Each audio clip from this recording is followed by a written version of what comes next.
비전라이프 처치는 하나님께 최고의 예배를 드리길 소망합니다. 아멘. 우리가 지난주를 마지막으로 사마리아 여인의 말씀을 은혜롭게 마쳤습니다. 참 많은 것을 느끼게 하시고 또 도전케 하시는 말씀이었다고 생각을 합니다. 오늘은 사마리아 여인의 말씀에 이어서 요한복음 4장을 마무리하는 말씀인데요.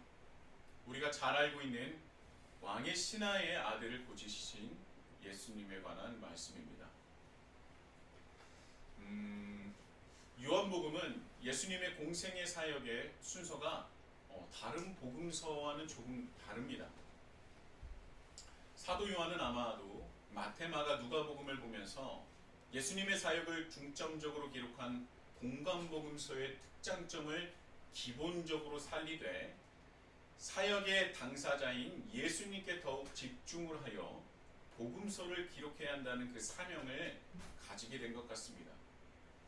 그래서 예수님의 사역을 중심으로 한 사건 중심의 배치보다는 예수님에 대해 더욱 그 무게를 싣고 있는 것이고요. 그러니까 그 사역을 감당하시고 모든 것을 다 이루신 예수님은 과연 어떤 분이신가? 그것을 집중적으로 기록하고 또 전하고 싶었던 것이죠. 그래서 공관복음에서는 예를 들자면 성전 청결에 대한 말씀이 예루살렘 입성하신 후에 공생의 예수님께서 하신 공생의 후반부에 나오지만 요한복음에서는요 2장에 기록되어 있는 거예요. 그래서 그 의도를 정확하게 하고 있는 것입니다. 성전 청결은 어떤 것을 의미하는가에 집중하는 것이 공관복음이라면 그 성전 청결을 이루신 예수님은 과연 어떤 분이신가? 그것을 염두에 두고 그 사명을 가지고 그 예수님을 전하고자 하는 그 말씀이 바로 요한복음이에요. 그래서 예수님은 어떤 분이신가? 그것에 집중하다 보니 결정적인 사건을 요한복음 전반부에 기록하면서 예수님의 거룩하신 그 존재에 대해 정의를 내리고 복음서를 이어나가는 것입니다. 그래서 다른 복음서 마태마가 누가복음과는 예수님의 사역의 순서가 차이가 있는 것이죠. 요한복음만 본다면 요한복음이 2장부터 시작된 예수님의 사역의 순서를 지역적으로 나눈다면요, 갈릴리 나사렛에서 시작해서 세례를 받으시고 회개 각성 운동을 이어나가신 유대 지역의 요단강, 그리고 갈릴리 벳세다와 가나에서 가셔서 혼인잔치에 참여하시고 첫 번째 이적을 보이시게 되는 겁니다. 그리고 다시 6월절에 예루살렘에 가셔서 성전 청결을 이루시고 4장에 다시금 갈릴리로 올라가시는 길에 사마리아에서 사마리아 여인을 만나시고 갈릴리에 도착하십니다. 그리고 오늘의 말씀은 처음 이적을 행하셨었던 갈릴리 가나 지역으로 다시 돌아가셔서 일어난 말씀입니다. 갈릴리 나사렛, 유대 지역의 요단강, 그리고 갈릴리 가나, 그리고 다시 예루살렘, 그리고 사마리아, 갈릴리 가나 지역의 순으로 볼 수 있는 것입니다. 가나 지역은 예수님께 특별한 지역으로 보일 수도 있어요. 왜냐하면 첫 번째 이적과 두 번째 이적 모두 가나 지역에서 이루셨기 때문입니다. 그렇다면 정말 이 가나 지역이 예수님께서 보시기에 특별한 지역이기 때문에 이적을, 그리고 상징성이 있는 첫 번째 이적과 두 번째 이적을 가나에서 보이신 것입니까? 예수님께 가나 지역은 굉장히 특별한 곳입니까? 가나 지역은요, 이 이후에 가나 혼인잔치와 그리고 이 왕의 신하를 고치시는 이 사건 뒤에 가나 지역은 그렇게 크게 부각되지 않습니다. 지역적인 특성과 예수님께서 특별하게 굉장히 중요하게 여기신 지역이라고 볼 수는 없어요. 그렇다면 왜 예수님께서 가나에서만 이적을 2번이나 보이셨을까요? 그 안에 들어있는 하나님의 뜻은 무엇일까요? 자, 오늘 말씀의 중심에는요, 왕의 신하라는 사람이 나옵니다. 말씀을 보면 왕의 신하라는 사람이 있는데 아들이 죽을 병에 걸려 있는 것 같아요. 그래서 그 아들의 죽음을 막기 위해서 체면을 차리지 않고 예수님을 만나려고 수소문 끝에 가나에 와서 아들을 살려달라고 예수님을 향해 간구합니다. 자, 왕의 신하라고 굳이 언급한 것으로 본다면 이때 이 지역을 다스리는 왕은 누구를 말합니까? 헤롯. 헤롯이죠. 정확하게는 헤롯 안티파스입니다. 헤롯 대왕의 아들로 알려져 있죠. 이 헤롯 대왕이 죽은 뒤에 자신의 아들에게 이 지역을 3등분해서 나눠줬는데요. 이 북쪽에 있는 갈릴리 지역과 페레아 지역을 다스렸던 왕이 바로 헤롯 안티파스입니다. 이 헤롯 안티파스는요, 가버나움의 영지를 두고 이 지역을 통치하고 있었습니다. 46절에 보면 그의 아들이 가버나움에서 병들었더니 라는 말씀으로 보아 이 왕의 신하에서 이 왕은 헤롯 안티파스라는 것을 알 수 있고요.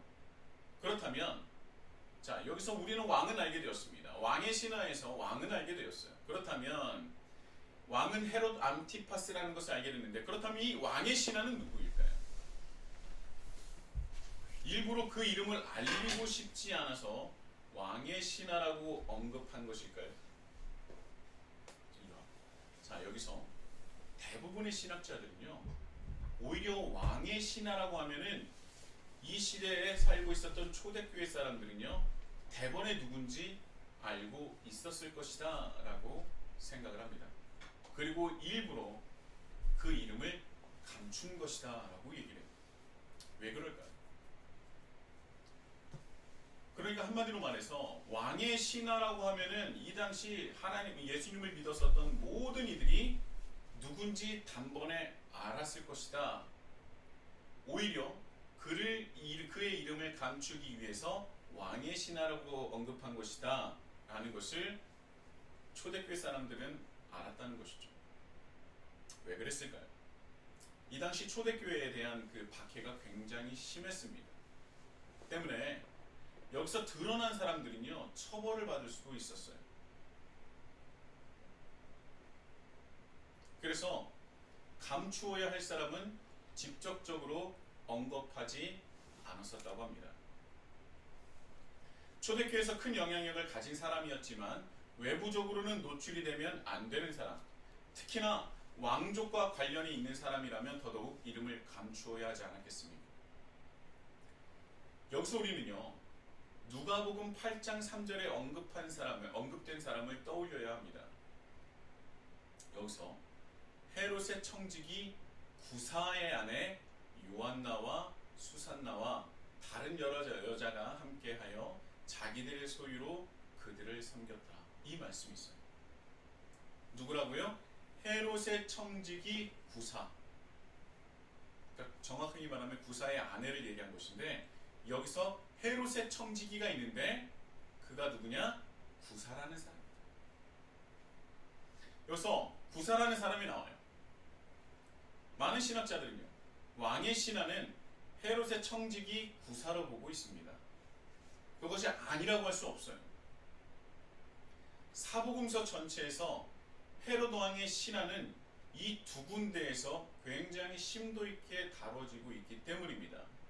누가복음에서는 헤롯의 청지기 구사라고 직접적으로 언급하고 있고요.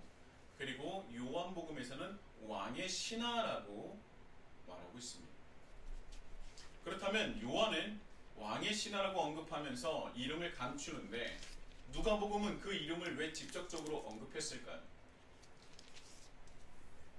요한복음에서는 그 이름을 가리고 싶었고 감추고 싶어서 왕의 신하라고 얘기를 했다고 한다면 왜 굳이 누가복음에서는 헤롯의 청지기 구사라고 이름을 언급했을까요? 그것은요, 누가복음에 기록된 그 이유, 기록한 이유를 우리가 알아볼 필요가 있다는 겁니다. 자, 누가복음은요, 여러분 기억하십니까? 원래 특정 인물을 위하여 기록된 복음서가 바로 누가복음이에요. 누가복음 1장 3, 4절에 보면요, 이런 말씀이 있습니다. 그 모든 일을 근원부터 자세히 미루어 살핀 나도 데오빌로 각하에게 차례대로 써 보내는 것이 좋을 줄 알았노니 이는 각하가 알고 있는 바를 더 확실하게 하려 함이로라. 이 데오빌로라는 로마의 고위 관료가 있었는데 누구와 친분이 있었던 사이였던 것 같습니다. 그런데 이 데오빌로라는 관료가 복음을 받아들인 것을 알게 되고 그의 확실한 믿음을 가지게 하기 위해서 예수님의 사역에 대한 그 복음에 대한 그 요지를 아주 구체적인 그 말씀을 데오빌로에게 추가적으로 보낸 거예요. 그래서 누가복음은요, 이 다른 복음서와는 달리 예수님의 사역이 아주 구체적으로 기록되어 있습니다. 예를 든다면 예수님께 병이 나은 사람, 예수님으로 인해서 병이 나은 사람을 언급할 때 다른 복음서는 그 병세에 대해서 상세하게 기록하지 않습니다.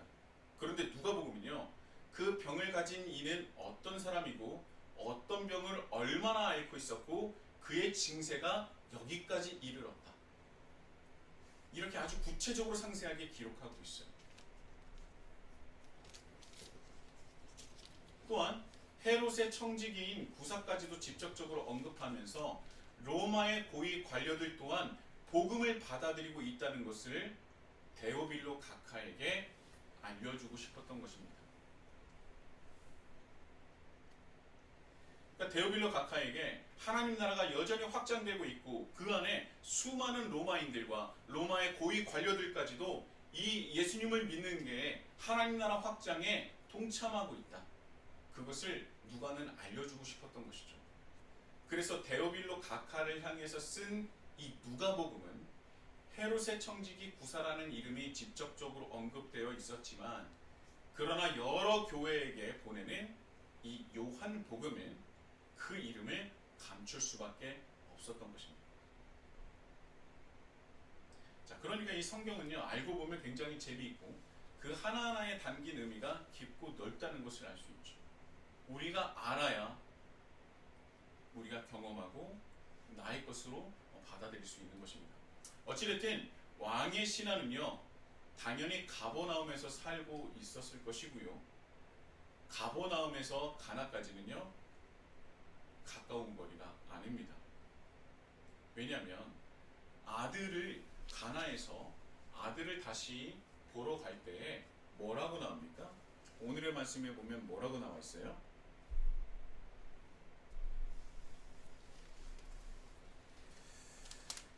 내려가는 길에 그 종들이 오다가 만나서 아이가 살아있다 하거늘 그 낳기 시작한 때를 물은즉 어제 7시에 열기가 떨어졌나이다 하는지라.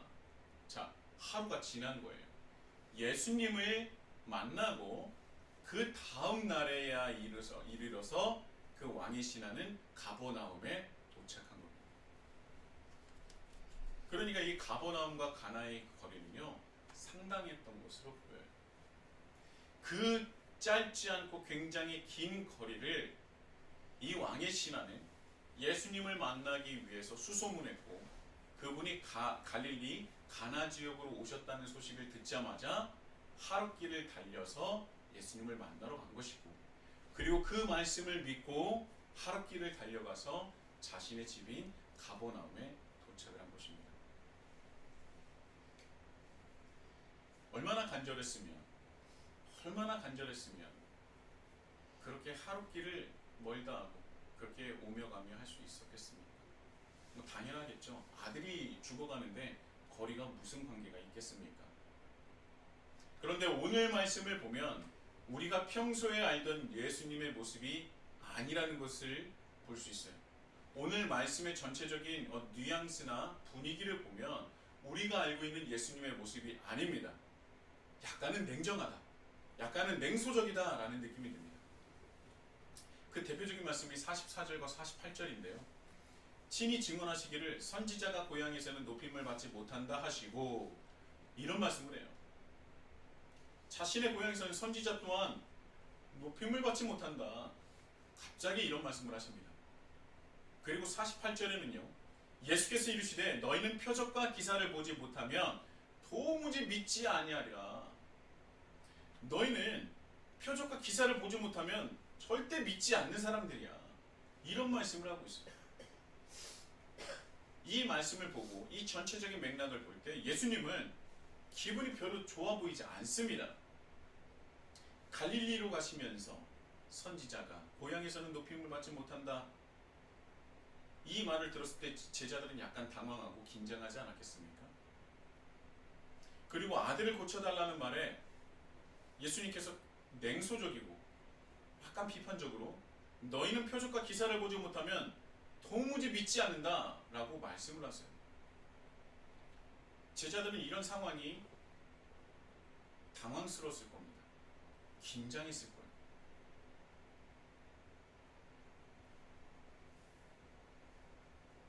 여러분, 우리가 성경을 볼 때요, 이런 말씀을 절대 그냥 넘어가서는 안 됩니다. 여기에 이 말씀의 중심 주제가 담겨 있는 거예요. 갑자기 뜬금없이 예수님께서 이 상황을 반전시키는 그런 어떤 우리의 분위기가 있지 않습니까? 분위기를 갑자기 반전하시는 말씀이 있다면 그 말씀이 핵심적인 말씀이라는 겁니다. 그건 TV에 상황을 보시면 사마리아 여인을 만나시며 수가라는 동네에 가서 열심히 복음을 전하셨습니다. 그래서 그 안에 동네에 있는 사람들이 예수님을 믿게 되었어요. 굉장히 기분이 좋으셨고 그래서 그곳에서 이틀이나 유하시면서 그들과 함께 하셨습니다. 그리고 갈릴리 가나로 가고 계세요. 그런데 그 갈릴리 가나로 가시는 그때 선지자가 자신의 고향에서는 환대를 받지 못한다 라고 갑자기 말씀하십니다. 분위기가 급반전되죠. 그리고 가나에 도착하셔서 왕의 신하를 만나면서 너희들은 도무지 표적과 기사를 보지 않으면 너희는 도무지 믿지를 않는다. 이런 말씀하시는 거예요. 그렇다면 이 분위기 반전되는 말씀을 우리는 놓쳐서는 안 된다는 것이죠.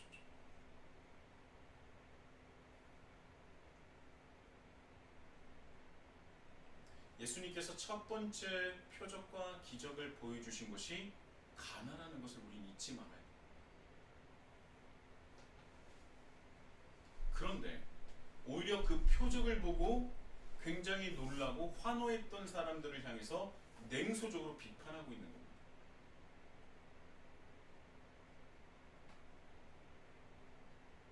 그런데 이 비판은요, 왕의 신하를 향하는 것은 아니에요.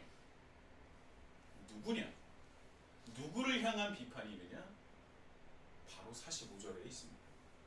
갈릴리에 이르심에 갈릴리인들이 그를 영접하니 이는 자기들도 명절에 갔다가 예수께서 명절 중 예루살렘에서 하신 모든 일을 보았습니다.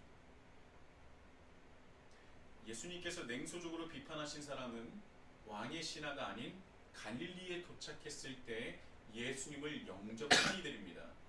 그런데 이들은 왜 예수님을 영접했을까요? 명절 중에 이들 또한 예루살렘에 있었고 예수님께서 하신 모든 일을 눈으로 보았기 때문입니다. 그렇다면 우리는요, 요한복음 2장 23, 4절로 돌아가야 돼요. 아주 바쁩니다. 왔다 갔다 해요. 근데 따라오시면 됩니다. 자, 요한복음 2장 23, 24절입니다. 6월절에 예수께서 예루살렘에 계시니 많은 사람이 그의 행하시는 표적을 보고 그의 이름을 믿었으나 예수는 그의 몸을 그들에게 의탁하지 아니하셨으니 이런 말씀이 있습니다. 자, 요한복음 2장의 말씀을 보면요, 6월절에 그 명절이죠. 오늘 말씀에 말하는 명절이 6월절입니다. 예수님께서 많은 표적을 예루살렘에서 보이셨습니다. 여기서 어떤 표적을 보이셨는지 말하지는 않고 있어요. 이것이 바로 요한복음의 특징이기도 하지만 왜 굳이 표적에 대해서 언급하지 않았을까요? 어떤 표적을 일으키셨고 구체적으로 이렇게 표현할 수도 있었고 그래서 사람들이 많이 예수님을 따랐다라고 표현할 수 있는데 굳이 사도 요한은 예수님께서 예루살렘에서 이루신 그 표적들을 굉장히 간단하게 말하고 넘어갑니다. 왜 그랬을까? 예수님께서 이 행하셨었던 표적들을 정말 구체적으로 정확하게 표현했다면 예수님이 어떤 분이신지를 정확하게 알릴 수 있을 것 같은데 왜 단 몇 마디를 6월절에서 보이신 표적을 하고 넘어갔을까? 바로 이것은요, 표적에 집착하는 유대인들이었기 때문이에요. 처음 가나에 예수님께서 들어가셨을 때 예수님을 아무도 반기지 않았고 아무도 그들을 향해, 우리 예수님을 향해서 환호하지 않았습니다. 그러나 그 안에서 묵묵히 예수님께서는 자신의 사명을 감당하셨습니다. 첫 번째 표적을 보이셨죠. 그런데 두 번째 가나로 들어갔을 때는 많은 사람들이 영접을 합니다. 첫 번째 가나인과 두 번째 가나인이 완전히 달라진 거예요. 왜요? 예수님께서 일으키신 표적 때문인 것이죠. 3장에 나오는 우리가 오랜만에 언급하는 니고데모 또한 맞습니다. 또 동일합니다. 그가 예수님을 인정한 이유가 뭐였어요? 표적 아닙니까? 3장 2절입니다. 하나님이 함께 하시지 아니하시면 당신이 행하시는 이 표적을 아무도 할 수 없음입니다. 그러니까 니고데모조차도 한계성을 드러내는 거죠. 그가 메시아의 심을 인정하는 이유는 표적 때문이었어요. 예루살렘에서 이루신 표적 때문이었습니다. 그러니까 유대인들은 표적이야말로 메시아임을 증명한다고 생각했던 것이고, 그래서 표적과 이적에 대한 환상이 있었고 이들은 표적만을 기다렸던 겁니다. 그런데요, 이상하리만큼 예수님은 사역하시던 중 표적과 이적을 일으키신 다음에 그 표적을 보고 놀라고 환호하고 영접하려고 하고 함께하려고 하는 사람들과 같이 하시지 않았어요. 오히려 그들을요 피하시고 산으로, 바다로, 산속으로 자신을 피하셨습니다. 말씀에서는요, 이적을 행하신 뒤 수많은 사람이 놀라서 예수님을 왕으로 모시려고 하고 그와 함께 하려고 하고 당신이 어디든 내가 따라가겠습니다 하고 했었던 그 사람들을요 한사코 물리치시고 그 자리를 피하셨어요.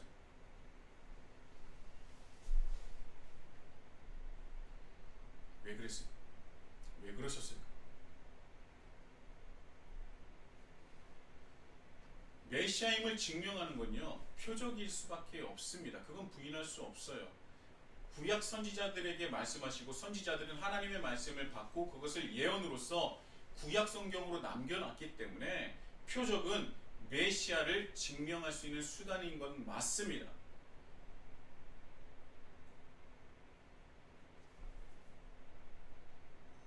그런데 이들이 표적을 향해서 표적을 보이시는 메시아를 기다리는 이유는 무엇이었느냐가 중요합니다.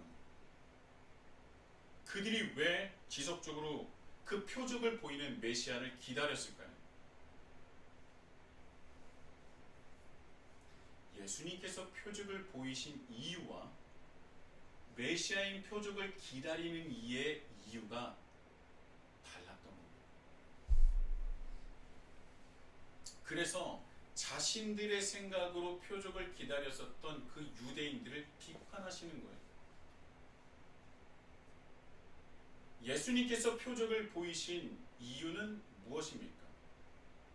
당연히 내가 하나님께서 보내신 약속하신 메시아다 라는 것과, 그리고 이로써 이제 하나님 나라를 다시 시작하고 깨어진 하나님 나라를 다시 시작하고 그러기 위해서 너희들은 나를 따르라가 예수님께서 표적을 보이신 이유 아니겠습니까? 그런데요, 그 표적을 기다렸던 유대인들은 누구를 기다렸어요? 어떤 메시아를 기다렸습니까? 자신의 목적을 이루기 위한 수단으로서의 메시아를 기다린 거예요. 메시아가 오면은 어떻게 된다? 우리를 압제했었던 이 로마를 전복시키고 우리가 그 모든 민족보다 뛰어난, 모든 민족 위에 군림하는 민족으로 나라로 우뚝 서게 될 것이다. 그 자신만의 생각에 갇혀 있었던 거예요. 그래서 그들이 표적을 기다리는 것은 무엇입니까? 표적만 나타나면 메시아가 우리를 모든 민족 위에, 모든 나라 위에 군림하는 나라로 만들게 할 것이다 라는 것이 그들의 목적이었던 거예요. 그래서 그들은요 표적을 기다리신 것이지 오히려 예수님을 기다린 것이 아닙니다.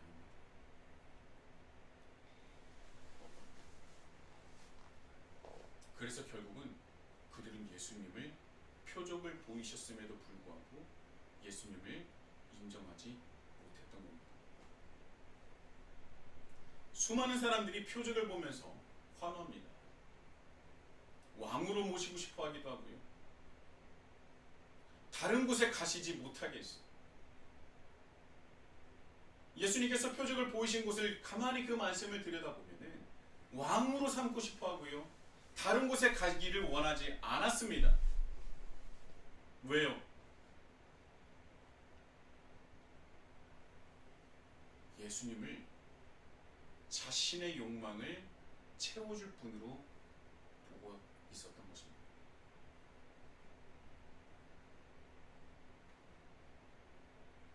예수님께서 표적을 보이신 이유는 하나님을 향해 있는데 이 땅에서 그 표적을 보고 기다리는 이들은 자기를 향하고 있었던 겁니다. 45절에 나와 있는 갈릴리인도 똑같습니다.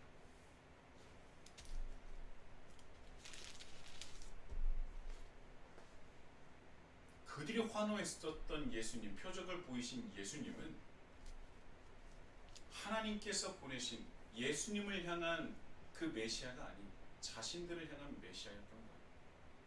그래서 예수님은요, 늘 표적을 보지 말고 나를 보라고 말씀하십니다. 표적을 보지 말고 누군가 앉은 자가 일어난 것을 보지 말고 그것을 행한 나를 보라는 거예요. 예수님께서 말씀하신 것이 다 그것 아닙니까? 사람들은요, 그 표적에 환호하고요, 예수님께서 일으키신 그 기적을 보면서 이제 때가 됐다. 뭐가 때가 됐습니까? 나의 것을 이제 이룰 때가 되었다라고 생각을 하는 거죠. 그러나 예수님은 그 이적을 보지 말고 나를 보라 말씀하십니다. 그 표적에 집착하지 말고 표적을 일으키는 나를 보라고 하는 것이죠. 표적을 믿지 말고 나를 믿으라고 하시는 것입니다.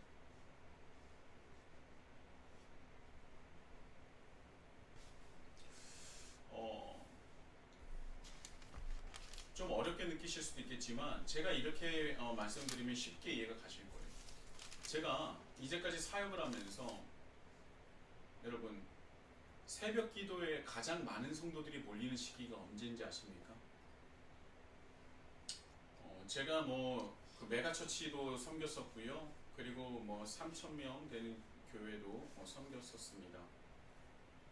새벽 기도가 보면 건강한 교회다라고 얘기하면은 주일 예배를 드리는 사람이 10분의 1 정도가 새벽 기도를 나오면은 참 건강한 교회다라고 얘기를 해요. 그것이 왜 어떤 그 기준이 되는지 모르겠지만, 그런데 그 건강한 교회다라고 하는 10%의 사람이 넘게 새벽 기도에 사람들이 몰리는 시기가 있습니다. 그때가 언제냐? 수능 직전에 새벽 기도에 나오는 사람들이 어마어마하게 늘어납니다. 수능이 얼마 남지 않으면요, 새벽 기도에 그렇게 사람이 많이 몰려요. 왜 그럴까요? 우리는 왜 그때 사람이 몰리는지 잘 알고 있습니다. 그들은 예수님을 믿는 것입니까? 예수님께서 이루신 표적을 믿는 겁니까? 네, 표적을 믿는 사람들인 거예요. 근데 신기한 것을 수능이 끝나면 그 몰렸던 사람들이 물 빠지듯이 싹 사라집니다.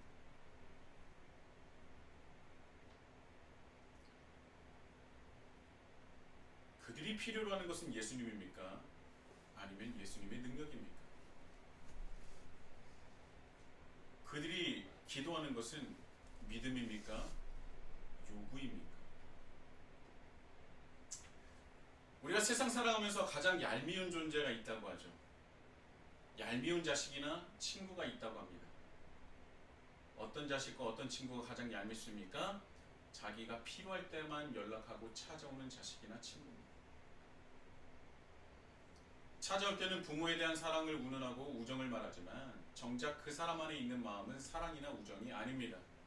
그저 자신의 용심과 욕망을 달성하기 위해서, 그 목적을 달성하기 위한 이기적인 마음인 것이죠.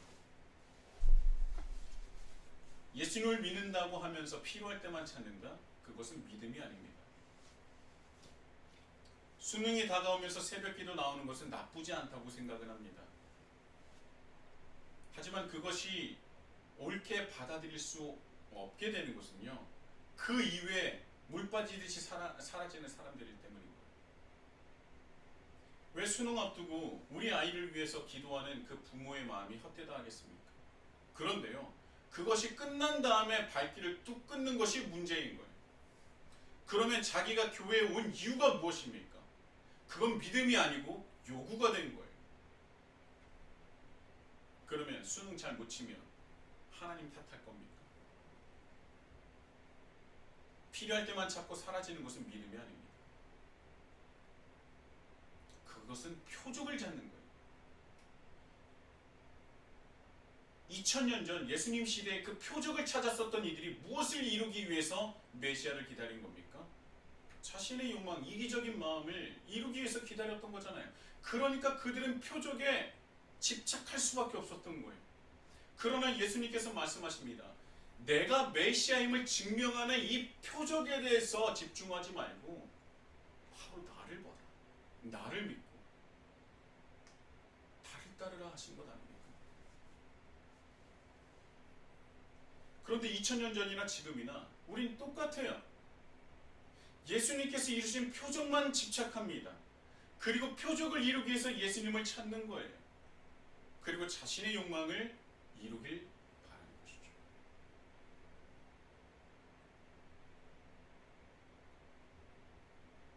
저는 정말 수많은 사람들을 만나봤습니다. 정말 자신의 문제에 허덕이며 힘들어하고 기도를 부탁하는 사람들을 많이 봤어요. 기도를 부탁하러 얼마나 많이 왔겠습니까? 그런데 하나님의 은혜로 모든 문제가 해결된 뒤 사라지는 사람이 90%가 넘어요. 언제 그랬냐는 듯이 사라지는 사람이 90%가 넘습니다. 그런데요, 나머지 10%는요, 그 일로 인해서 살아계신 하나님을 경험하게 되는 거예요. 그리고 나서 뭐라고 고백하게 됩니까? 그 일로 인해서 내가 이제까지 하나님을 온전히 믿지 못했던 나를 발견했다. 그 뒤에 내가 변화를 받고 진짜 하나님을 믿게 됐다. 이제 하나님께서 이전에 나에게 그 베푸셨던 그 은혜는 나의 그 변화되는 시작점이었을 뿐이다. 이제 변화된 거예요. 그러니까 표적에 그 이루신 그 표적에 집착하는 것이 아니라 진짜 하나님을 만나게 된 겁니다. 그거를 예수님께서 원하시는 것이지 않습니까? 근데 그 표적만을 원하는 사람들은요, 필요할 때만 하나님을 찾아요. 그리고 그것이 해결되면요, 환호하고 감동하고 하나님께 감사기도 드리죠. 때로는 감사헌금도 드리죠. 그런데 얼마 안 가서 언제 그랬냐는 듯이 사라집니다. 그런데 또 신기한 것은 또 문제가 생기면 어떻게 합니까? 다시 또 찾아와요.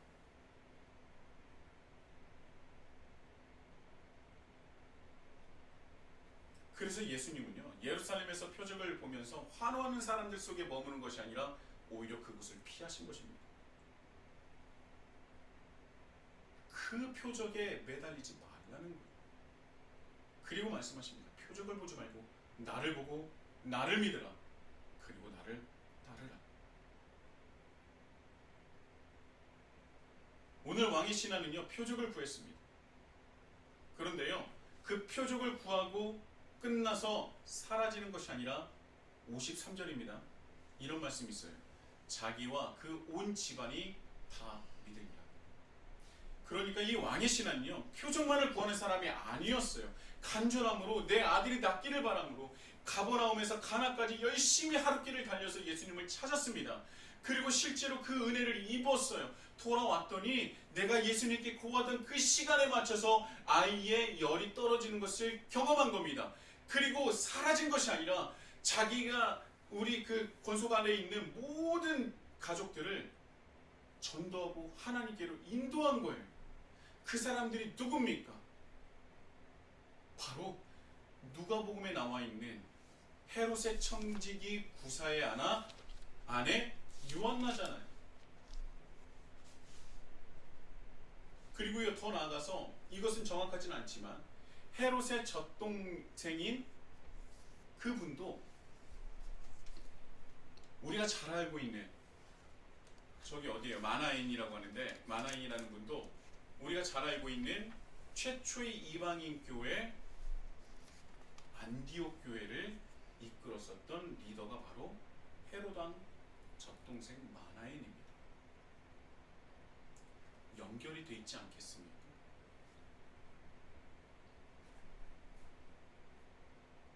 그 뒤에 이 구사라는 사람은 초대교회에 굉장히 큰 영향력을 미쳤었던 것 같아요. 그래서 왕의 신하라는 이름을 굳이 언급하지 않아도 초대교인이라면 누구든지 알 수 있을 만한 사람이 된 것이죠. 그래서 사도 요한은 이 요한복음 전반부에 왕의 신하에 대한 그 굉장한 그 중요한 그 부분에 이 말씀을 배치한 겁니다. 이제까지 왔었던 수많은 사람들은요, 표적을 갈구했지만 왕의 신하는요, 표적만을 구한 사람이 아니었다는 거예요. 정확하게 예수님의 그 말씀을 듣고 보고 믿고 따르는 사람이었다는 겁니다. 필요할 때만 찾는 존재가 아니었다는 거예요.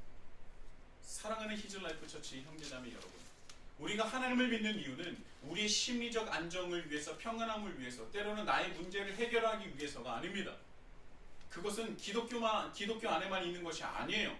요가나 명상이나 다른 종교에도 똑같이 다 있습니다. 그 종교에서도요, 요가에서도요, 평안함을 누리고 안정감을 누리고 정말 심신의 그런 어떤 안락함을 누릴 수 있습니다. 그러나 그곳에는 예수가 없다는 거예요. 우리의 창조자이시자 우리의 구원자이시며 우리와 그토록 함께 하시기를 바라시는 예수님이 없다는 것입니다.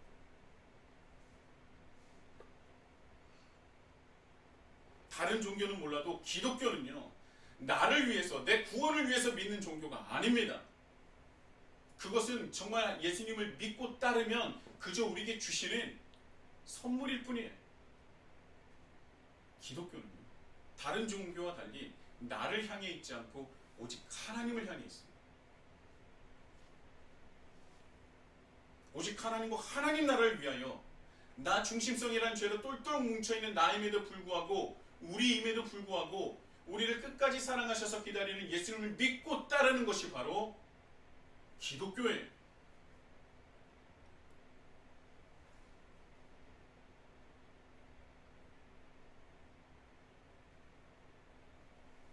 다른 종교와 다른 것이 바로 이것입니다.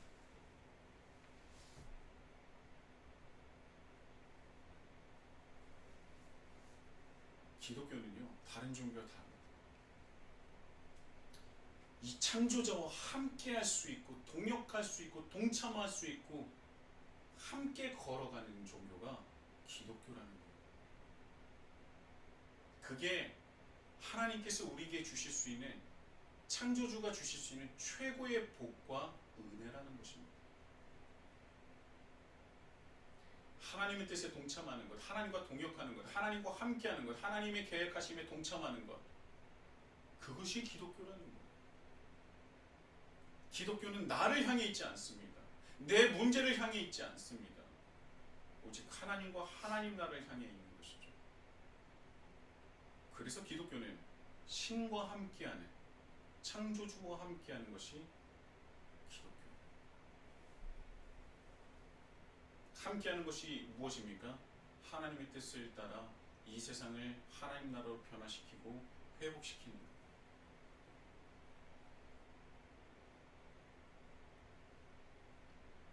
여러분, 명절 중에 일으키신 그 표적을 보고 예수님을 환호하며 영접하는 갈릴리인에 머무르시겠습니까? 아니면 왕의 신하로 성장하고 하나님 나라를 확장하시겠습니까? 어떤 사람은 갈릴리인으로 비판을 받지만 어떤 사람은 왕의 신하라는 그 호칭만으로도 누구인지 정확하게 알 수 있는, 정말 그리스도인 중에 그리스도인, 어떤 분이 되고 싶으십니까? 표적을 쫓는 것은 그리스도인이 아닙니다. 예수님을 따르고 쫓으시기 바랍니다. 예수님을 따르시고 쫓으실 때 하나님은 분명히 우리를 통하여 하나님 나라를 확장하실 것이고 우리를 귀하게 사용하실 줄 믿습니다. 그 길에 함께 하시는 우리 히즈라이프 처치가 되시길 예수님의 이름으로